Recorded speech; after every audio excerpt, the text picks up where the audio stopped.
সাথে আমি এসএসসি ভগবান থেকে পাস করে 4 বছর ডিপ্লোমা ইন ইঞ্জিনিয়ারিং করতে আসছি। কি করতে আসছি?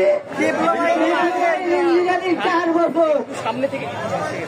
এখানে এসে দেখি আমারই ছোট ভাই যে এসএসসি ভগবান থেকে পাস করে এসে আমার ক্লাস নিতে আসছে। তাহলে এখন আমার কথা, আমি তার ক্লাস নিব না সে আমার ক্লাস নিব? আপনারা কি মনে করতেছে আমার সাথে কি একটা অন্যায় হয় নাই? আমি কি এটা মানবো? আমি কত বড় ধোঁকা খাইলাম।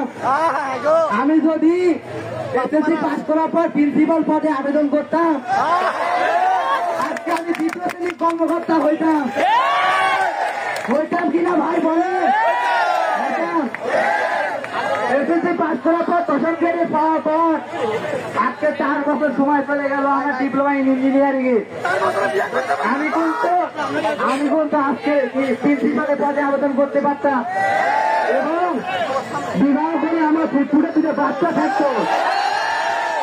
এই যে 4 বছর আমার সময় নষ্ট, 4 বছর আমি বাচ্চা শুনতে পাচ্ছি না, এটা কি আমার জন্য কষ্টের বিষয় না? আমার সুখটা কেউ দেখবেন না আপনারা? তাহলে আপনারা কি করলো উশৃঙ্খল করে চলে যাচ্ছেন? ভাই বসেন, ভাই বসেন, সবার বিয়ের ব্যবস্থা করা হবে।